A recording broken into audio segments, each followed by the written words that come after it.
Dear brothers and sisters and my young friends, greetings. My name is Radha Sukhani. I'm a medical doctor by profession. Today we are going to talk about new science of obesity and its natural cure. This is part 2 of the talk. So I will recommend that you first see part 1 before you see part 2 so that you can understand part 2. As I said in part 1, the main focus of my talk will be how to bring about a permanent cure of obesity. In part 1, we discussed what is the cause of obesity.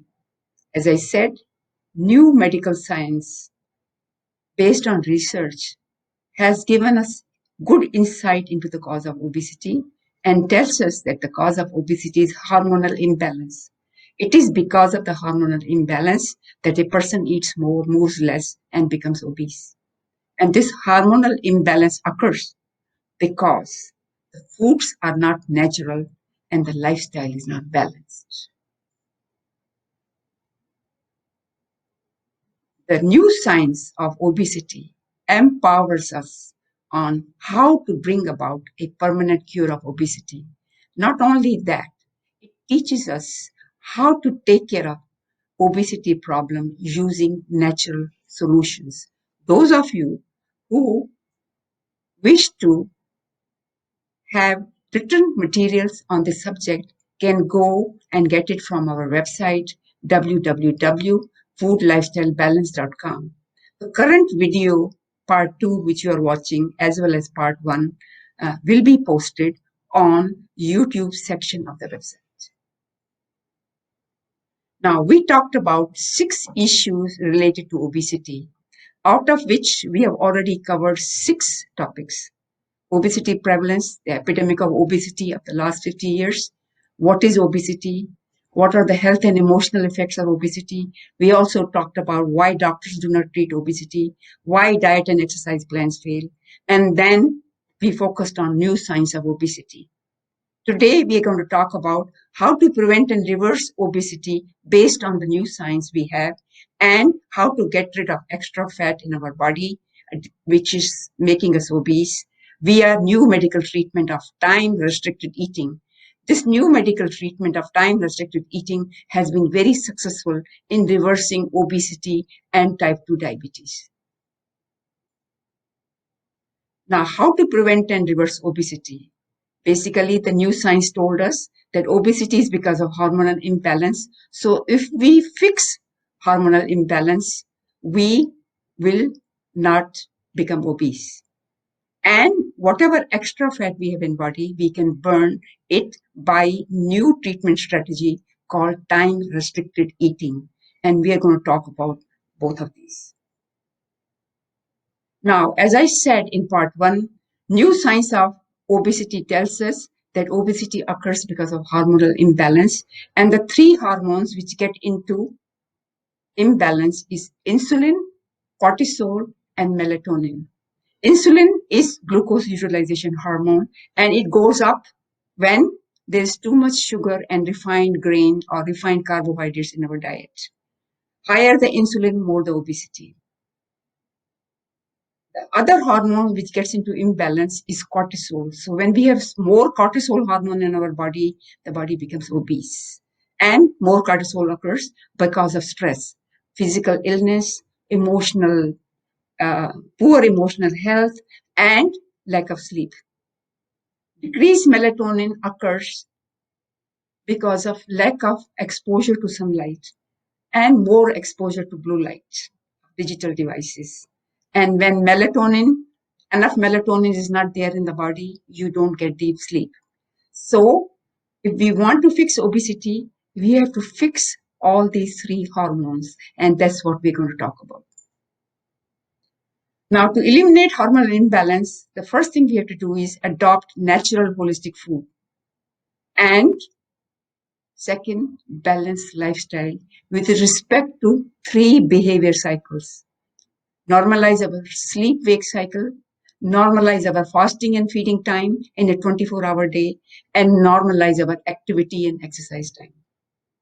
To eliminate excess body fat, the best strategy is time-restricted eating. The other name for time restricted eating is intermittent fasting, but actually there's no fasting involved. Whatever you wish to eat, you can eat, but you have to eat it within a limited duration of time. And one thing is important, that that food which you're eating has to be natural, holistic food. Now, the first thing we do about eating natural foods is to eliminate commercial foods from our diet, starting with cooking.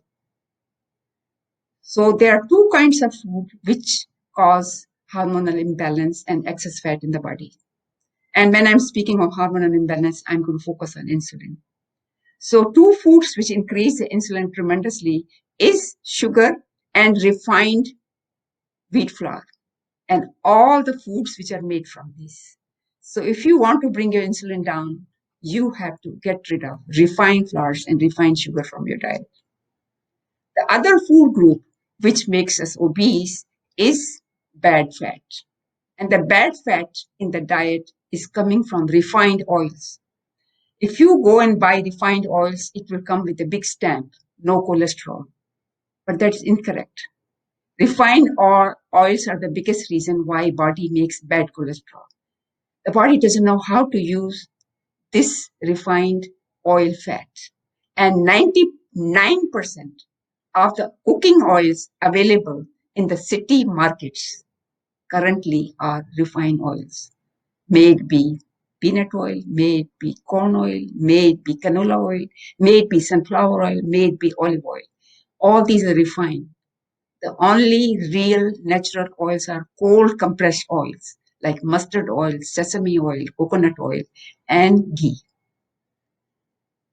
Other foods which give us obesity are meat and dense milk products. So meats are full of saturated fat, and dense milk products like cheese, milk-based sweets, and paneer are rich in saturated fats. Body finds it very difficult to get rid of these saturated fats.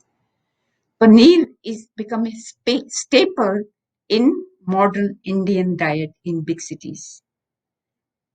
100 gram of paneer has 18 gram of protein, but 20 gram of saturated fat. And paneer has been promoted as a high protein diet. That's incorrect, because whatever benefit you get of protein, you lose it because you are getting so much of saturated fat, which is making you obese. In 1970s, I recall, I was young. I found that paneer was a rarity. It was only served on special occasions. And now paneer has become a staple. People are eating it every day. That is not good for health. The other thing which we have to eliminate from our diet is fast foods, junk foods, box foods, packaged foods. And I have put here only some of the American foods. But if I start putting Indian foods, there'll be no space left, because there are thousands kinds of namkeens, thousand kinds of sweets in our Indian diet. And all of these are fattening because they are rich in sugars, rich in refined carbohydrates, and rich in refined oils. All three things which make us obese. If we wish to make insulin balance in our body, we have to forget about commercial foods. Commercial foods such as chips, biscuits, ice creams, white rice, and bread increase our blood sugar way above normal. These are called high glycemic index foods. Higher the glycemic index of the food, more the insulin. And more the insulin in the body, more the fat storage. Again, more the insulin in the body, more the appetite. Because insulin takes away sugar from the body very fast. And when the sugar level goes fast down, our brain is screaming for food. And that's the reason the people who will eat high glycemic foods will be hungry all the time.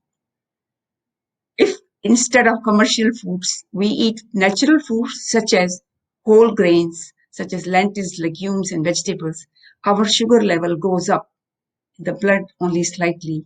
Insulin levels are low, and the sugar levels are maintained for several hours, 5 to 6 hours, so the body is not craving for food. So if you want to keep your insulin levels low, what do you have to do? Adopt natural foods which grow under the energy of the sun. Now, as I said, more the sugar in your body, more you eat.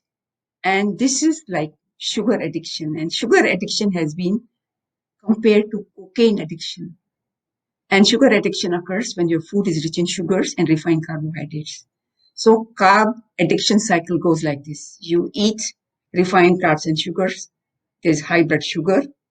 When there's high blood sugar, a lot more insulin is produced. When a lot more insulin is produced, body makes a lot of fat. And at the same time, blood sugar comes down very fast so that you're very hungry, you have food cravings, and then you eat more. And this vicious cycle goes on. And this vicious cycle is the reason why people become obese. Now, if you want to get rid of this vicious cycle, you have to adopt natural, holistic foods which grow under the energy of the sun, plant-based foods. If you eat plant-based foods, your insulin levels will always stay low and you cannot get obese. The beauty of plant-based foods is that when you eat them in proper proportion, you get perfect mix of macro and micronutrients. Macronutrients are the substances which we eat in larger amounts, such as carbohydrates. The carbohydrates we get from plant-based food are very low glycemic. They don't raise blood sugar above normal. The proteins we get from plant foods are alkaline. Our bodies are alkaline. Proteins we get from meat and milk are acidic proteins, and our bodies are not acidic. The fats we get from plant-based foods are unsaturated healthy fats. They don't make us fat like animal fats do or like refined oils do. The plant-based foods give us very good supply of vitamins, minerals, and very special substances called antioxidants. Antioxidants are those special parts in our diet which keeps us away from sickness by keeping our cells clean and healthy. Now, as I said, we have to eat plant-based foods in the proper proportion so that we get enough of macro and micronutrients. So a good number to remember is 40% of our food should be vegetables, or 40% of calories should come from vegetables, 10% from fruits, 20% from vegetarian proteins such as lentils and legumes, only 10% grain, as you can see, and that too whole grains. The ratio of grains to vegetables, if you want to stay slim and healthy, should be 1 to 4. And fats. Healthy fats are a very important part of the diet. Do not forget that 80% of our brain is fat. Our important hormones are made from fat. Our nerves have fat. And vitamin A, D, E, and K, they are all fat soluble vitamins. So if you want appropriate amount of vitamin A and D in the body, you have to have enough fat. So fat-free diets are not healthy diets. The only difference is we have to eat fats, which are natural fats, cold compressed oils, and nuts and seeds. Now we'll go into the mathematics because that pie chart doesn't tell you how much to eat. So I will go with the measurements. So if vegetables should be eaten as at least 5 cups of vegetables, each cup is 125 gram and 1 to 2 cup of fruits. Not too much fruits because fruit have fructose sugar. Now vegetables which grow above the soil are very low glycemic. They do not raise our blood sugars, but the vegetables which grow under the ground, they are rich in starch and they should be eaten in moderation. Whenever possible, do not pressure cook the vegetables. Not only you lose vitamins and minerals, at the same time, when you pressure cook the vegetables, they become more starchy and they raise the blood sugar much more. So as much as possible, don't try to pressure cook your vegetables. Eat 1 cup of lentils and legumes to get enough protein in your diet, and make sure that you eat lentils along with legumes also, because legumes are very rich in calcium, iron, and you need a mix of everything so that you get all the nutrients in your food. If you eat only one or two kind of dals, you will not get enough nutrition out of it. So eat a mix. Again, when you're cooking lentils and legumes, make sure that you do not pressure cook them too much. If you pressure cook them too much, again, they'll become more starchy and they will raise blood sugar a bit more. The best thing to do is soak lentils and legumes in the night so that you have to pressure cook them less amount of time. Some people have this problem about having gas from the legumes, so the best thing to do is sprout them. If you sprout them, then they will be less gas producing. Now, what kind of grains should we eat? And I said, eat 1 cup of, or 125 or 100 to 125 grams of whole grain and keep the ratio of grains to vegetables 1 to 4. The advantage of keeping vegetable and grain ratio 1 to 4 is that vegetables are very rich in water and grains are very dry. And it takes much longer to digest the grains. And if you mix the high water content vegetables with dry grains, then your digestion is much better. Now, the type of grains which are best for health are the grains which are very rich in fiber. Example, millet, sorghum, and whole wheat. Millets have been considered as a miracle grain simply because they have 15% fiber. More the fiber, less the blood sugar levels. Because fiber in the digestive tract prevents excessive absorption of glucose as well as the fats. So millets have 15% by weight fiber. Compared to that, wheat has 5% by weight fiber and rice is only 0.5 gram by weight of fiber. So you can imagine that when you are diagnosed with diabetes or you have obesity, the first thing you'll be told is stop eating rice. It's because the rice has no fiber. So it has no fiber, it is absorbed very fast and it raises the blood sugar very fast. You know that when you're eating wheat, eat whole wheat with its bran and germ. More bran you take out of the wheat flour, less healthy it becomes. In other words, whiter the wheat flour, more dangerous it is for your health. Now, millets, as I have told you, have been considered the miracle grain. Uh, and there are about 7 or 8 varieties of millets which are grown in India.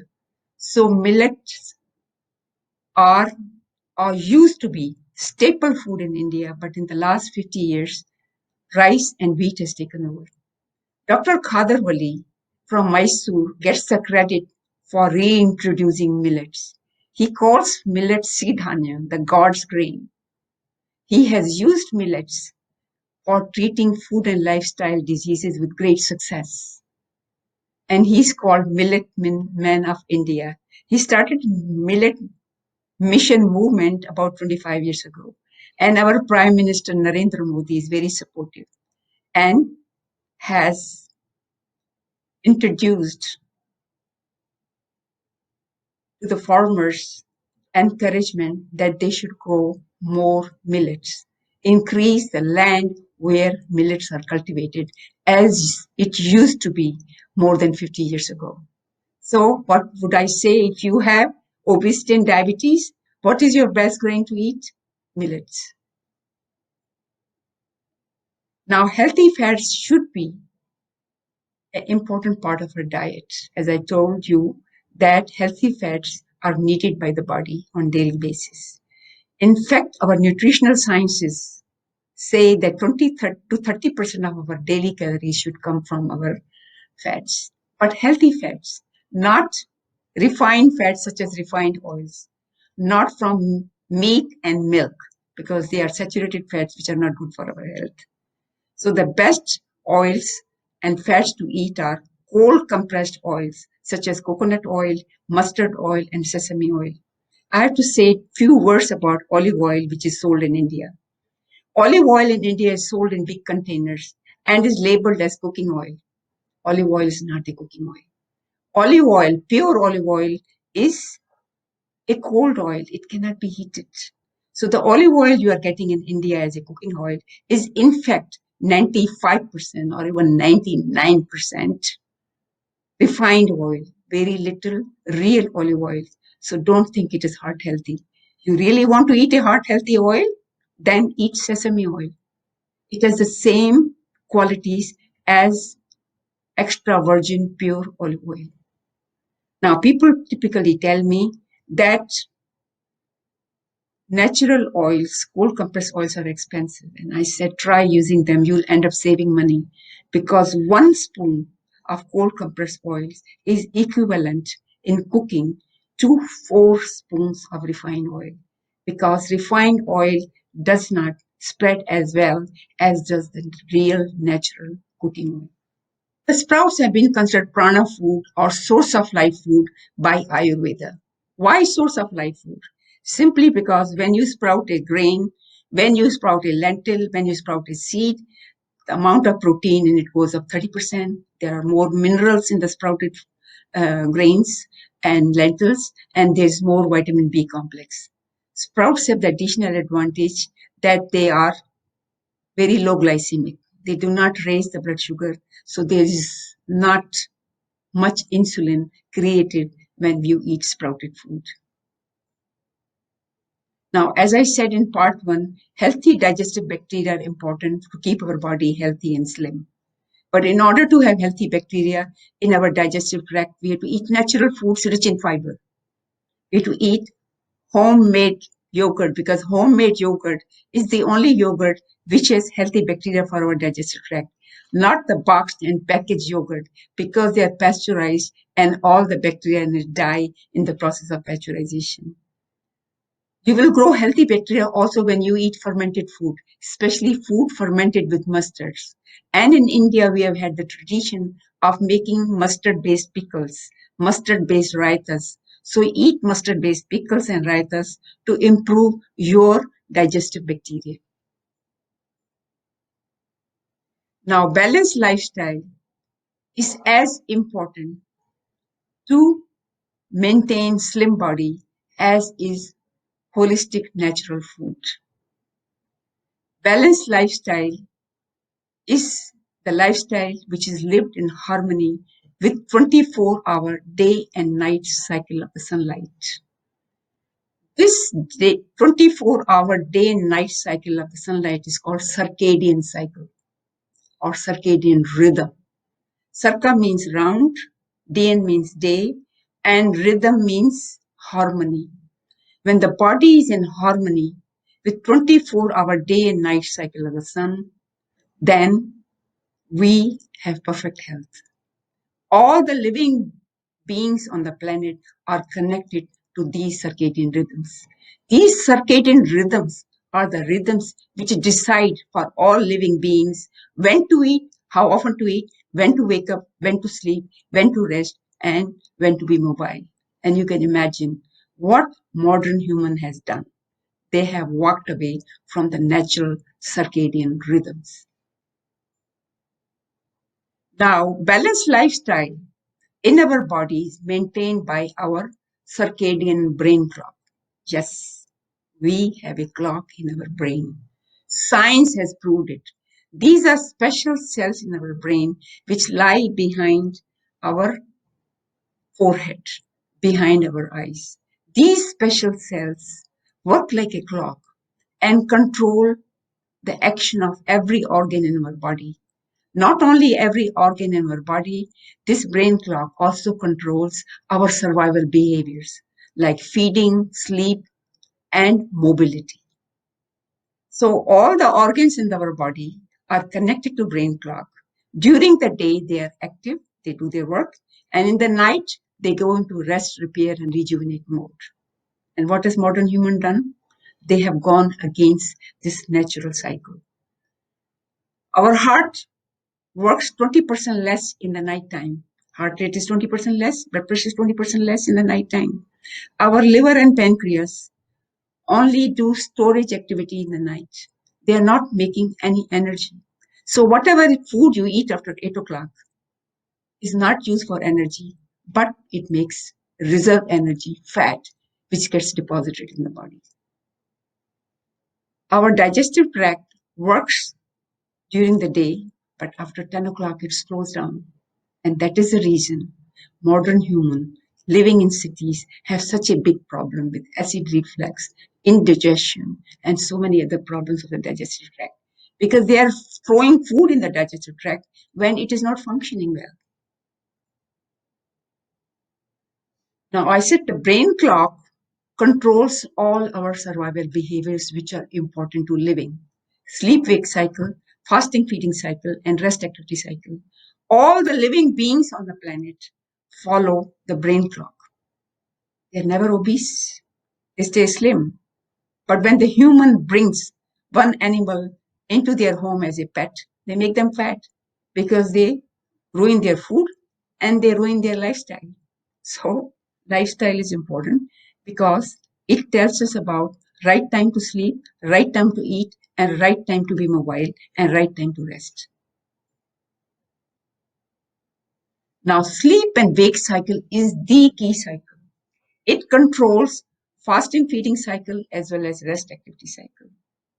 As I told you, that 30 studies have shown in medical science that if you do not get enough sleep, or even if you lose 1 to 2 hours of sleep a day, you will gain 10 to 15 kilogram of weight. If you sleep late and you don't have deep sleep, your hunger hormone, ghrelin, goes up and you eat more. If you eat more, you become fat. Similarly, if you do not have enough sleep, you don't feel like being very active next day. You're not as mobile. So that's another reason that you gain weight. So sleep and health are closely linked to each other. It is our good sleep, deep sleep, which maintains hormonal balance for us. Insulin hormone is more active when there is enough sleep. Thyroid hormone is more active when there is good sleep. And cortisol is in balance when you have deep sleep. At the same time, during deep sleep, we get a very important hormone called growth hormones, also called youth hormone. The growth hormone helps the kids grow. That is why in a growing child, it is very difficult to wake them up from deep sleep because they need their growth hormone. They need their deep sleep. So growth hormone or youth hormone keeps us looking young. And every one of us wants to look young. You want to look young? You want to stay young? Then you get your deep sleep. The time for deep sleep in the night is 12 midnight to 3 o'clock. But if you want to get into your deep sleep cycle, you have to sleep 1 to 2 hours before 12 o'clock. 10 to 11 p.m. should be the latest you should go to sleep. Now, most of us think that the time we get to sleep is related to the time we get into the bed. That is not true. The time you get sleep is the time when you wake up in the morning. If you wake up in the morning between 5 and 7 o'clock, then you will naturally get sleep between 10 and 11.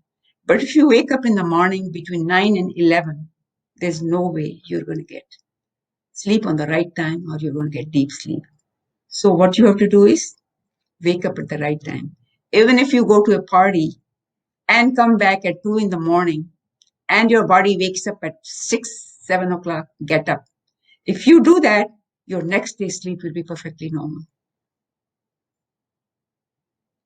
Now, disruption of natural sleep cycle in a modern human occurs because they are eating late in the night.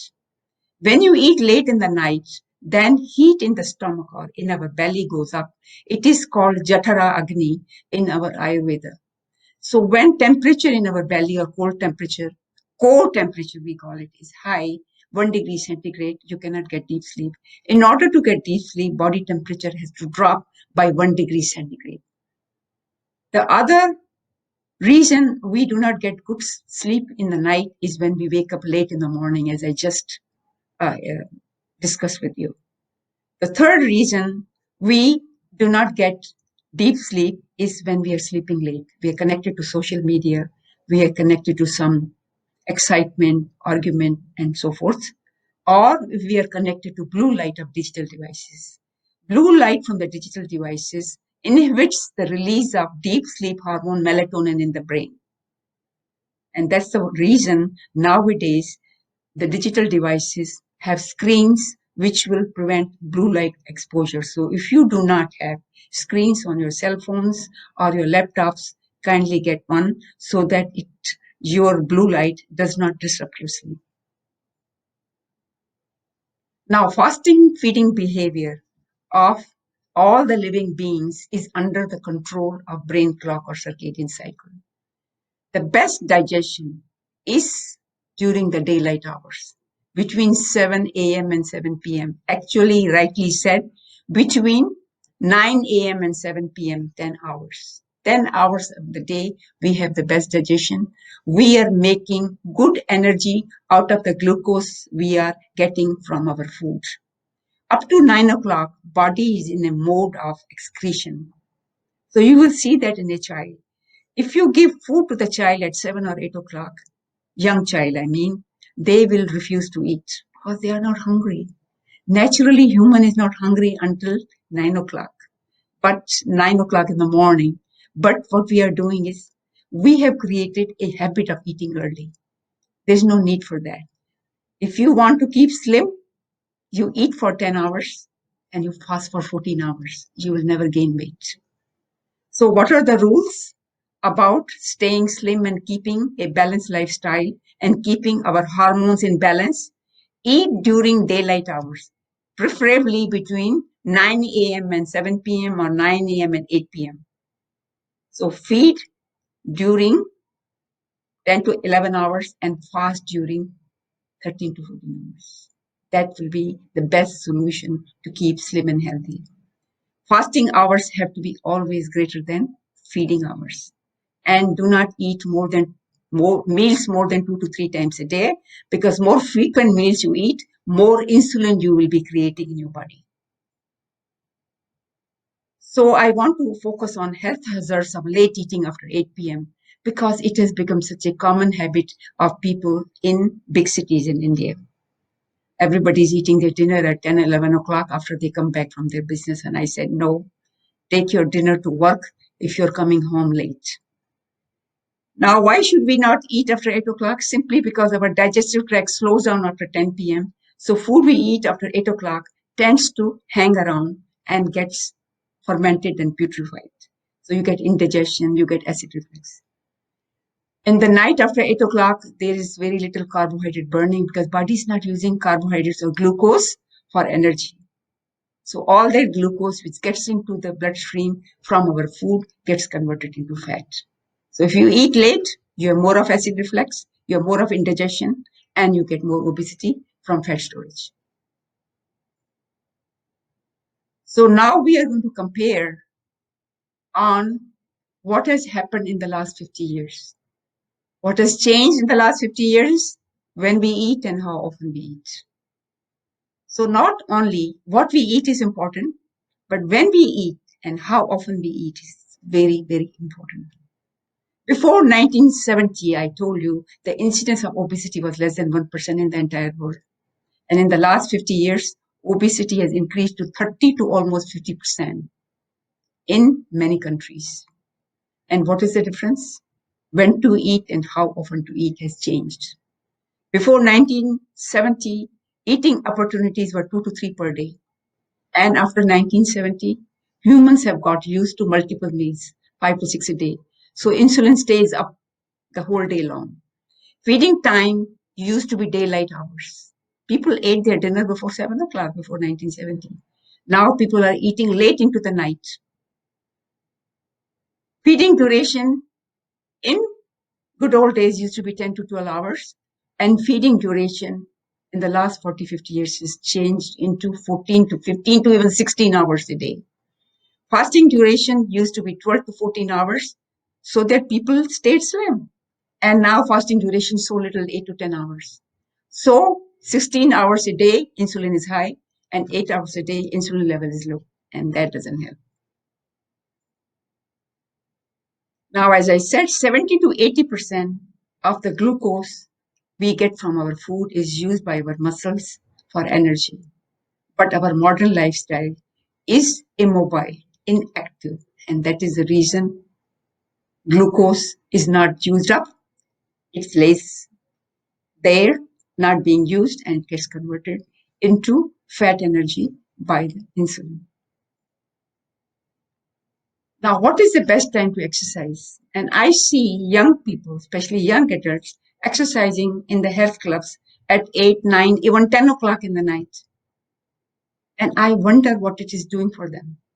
I don't think it is going to help them lose weight or keep health, simply because If you're exercising late, you're eating late. If you're eating late, you are making more fat in your body.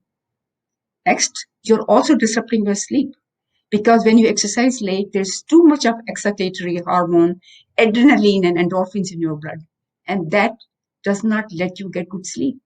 So, late exercise is a very bad idea. You want to exercise, have the best benefit. Exercise in the morning on an empty stomach. Because when you exercise on the empty stomach, no glucose is coming from your food. So, body is forced to use fat which is accumulated in the body. So maximum fat burning occurs when you exercise on an empty stomach in the morning. The other advantage of exercising in the morning is you get exposure to sunlight or bright daylight.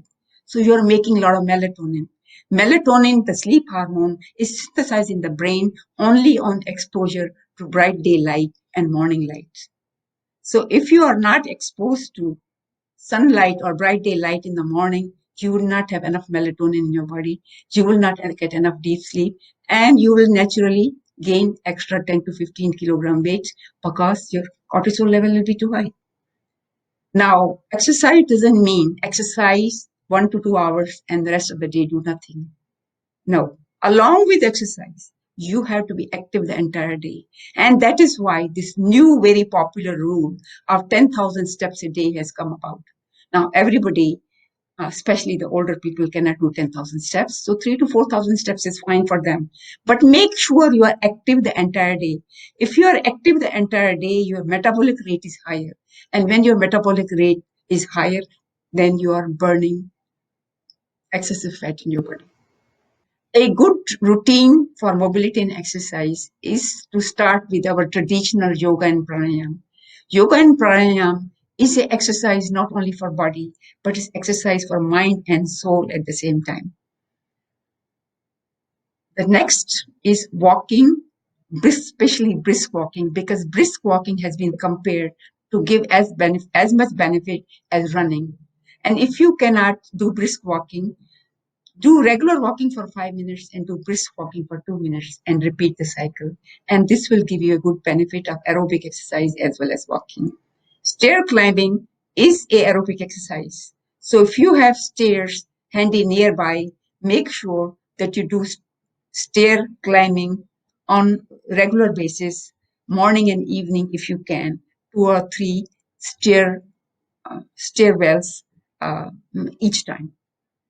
Weight training is a great training for building muscles, and you don't have to have fancy weights to do that. You can just take water bottles, and while you are entertaining yourself watching TV or doing something where you are talking or you are just doing a leisure activity, you can take those water bottles and continue to exercise your upper body because lower body gets exercise very often when we are walking. It is the upper body which we don't get enough exercise on.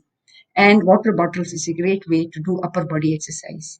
Stay mobile, as I said, besides exercise, you to stay mobile the entire day, do 7 to 10,000 steps so that your metabolic activity or metabolic rate keeps high. And higher your metabolic rate, more fat burning you do every day on a daily basis.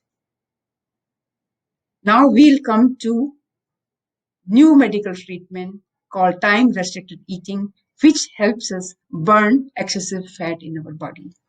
This treatment has been used for managing or reversing obesity as well as type 2 diabetes and has been very successful. Now, for long time, diet plans have taught us to watch the calories. But time restricted eating plan says do not watch the calories. Forget about it. Just watch your clock. Eat for 8 hours a day and fast for 16 hours.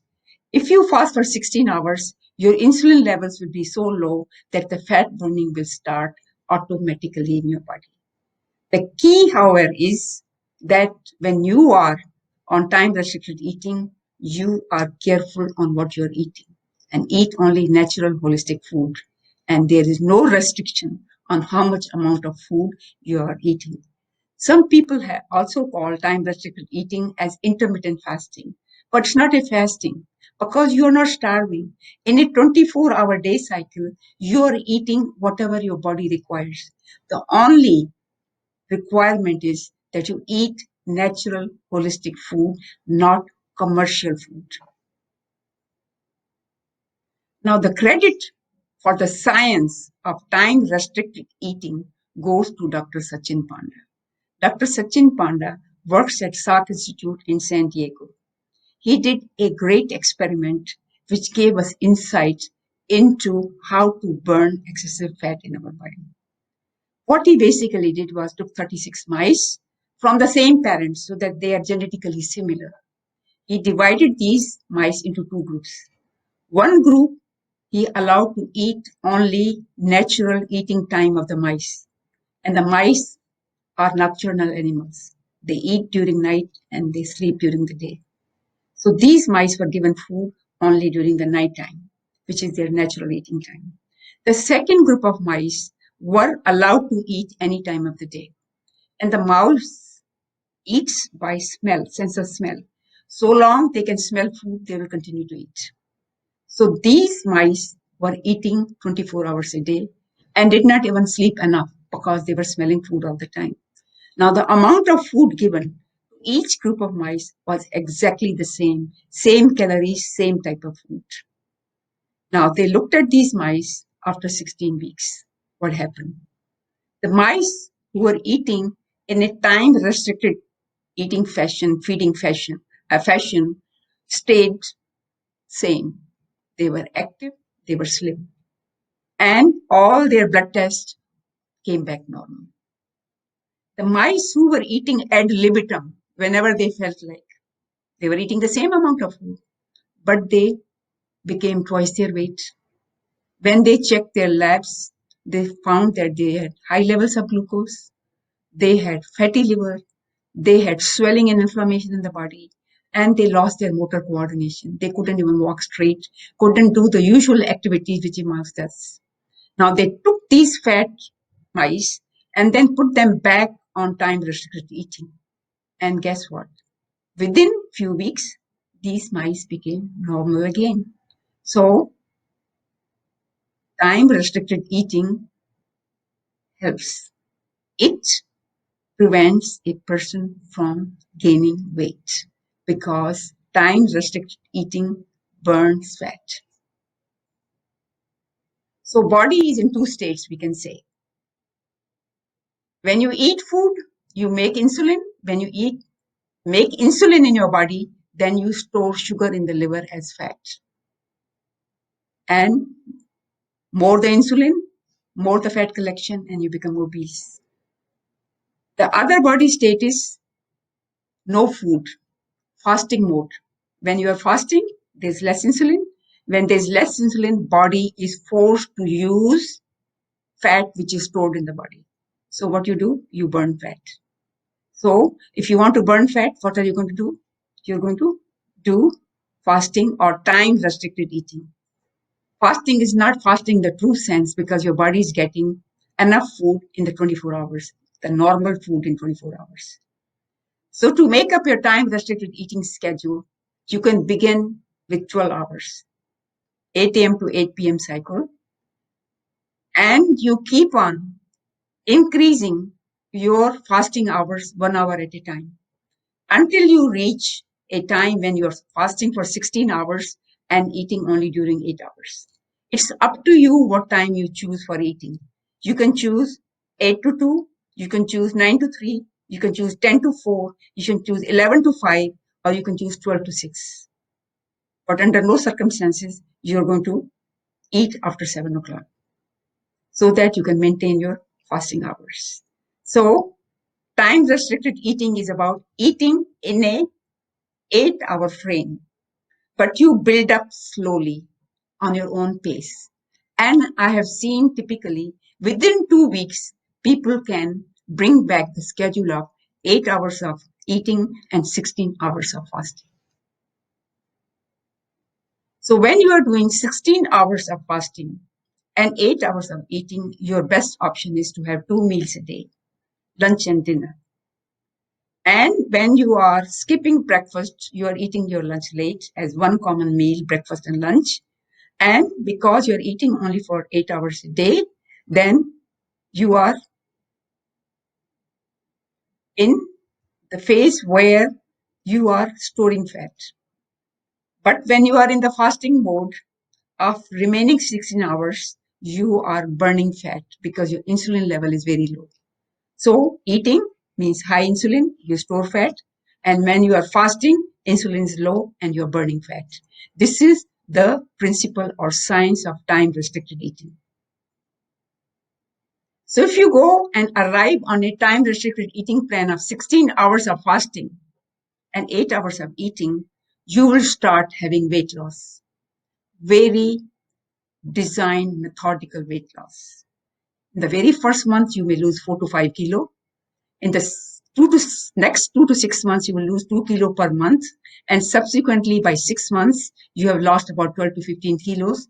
And beyond 6 months, you lose 1 kilo per month until by 12 months, you have lost 20 to 25 kilos. So, and this works almost like in mathematics. So time restricted eating is very reliable for weight loss. Plus, when you go on time restricted eating schedule, it becomes your habit. It becomes your habit and it becomes your way of life. And that is the reason you get permanent cure of obesity.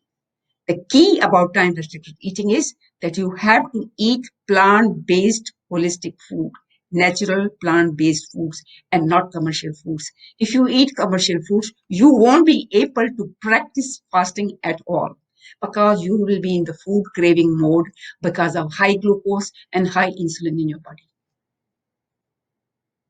Now, plant foods have additional advantage that it saves you from many diseases, including heart attacks, including cancer. And it has been shown that vegans who do not eat any meat or animal-based products like milk and plant-based foods, vegetarian, no meat, no milk, have the lowest incidence of heart disease. People who eat meat and milk at the same time are have the highest incidence of heart disease, heart attacks, because their cholesterols are high.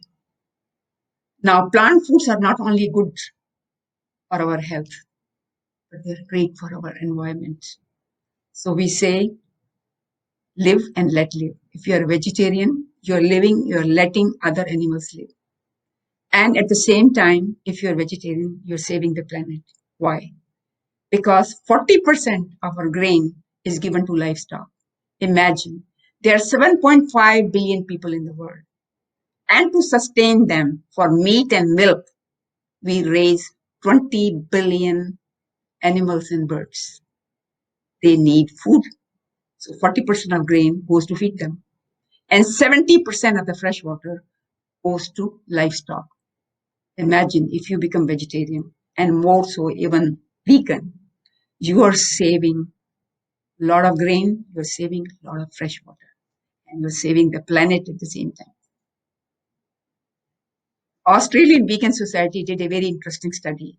They looked at the liters of fresh water which are used to produce 1 kilogram of food in Australia, and they looked at different foods. They found that to produce 1 kilogram of beef, they need 15,000 liters of water. To make 1 kilo of chicken, they need 3,000 liters of water. To make 1 kilo of vegetables, they need only 200 liters of water.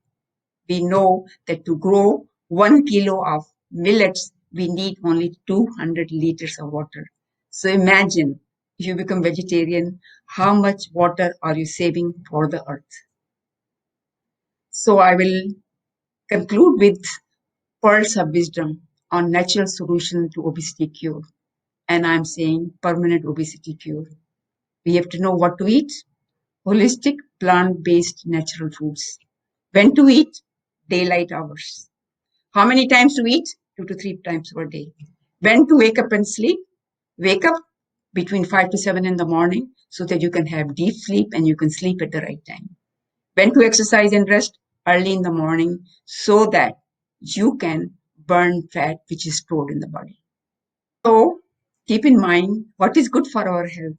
is also good for our planet Earth. So live and let live. I wish to conclude by 6 lines, and these 6 lines are the essence of this talk. And these 6 lines are in Hindi. अन्न और दूध की मात्रा रहे कम से कम, अन्न और दूध की मात्रा रहे कम से कम, मांस और मीठा देते बीमारी का गम। कृत्रिम तेल से रहिए हमेशा दूर, शुद्ध तेल और घी है ताकत से भरपूर। पौष्टिक आहार और संतुलित दिनचर्या का रहे हमेशा साथ। अनुशासित व्यायाम और उपवास में रहे सदा विश्वास।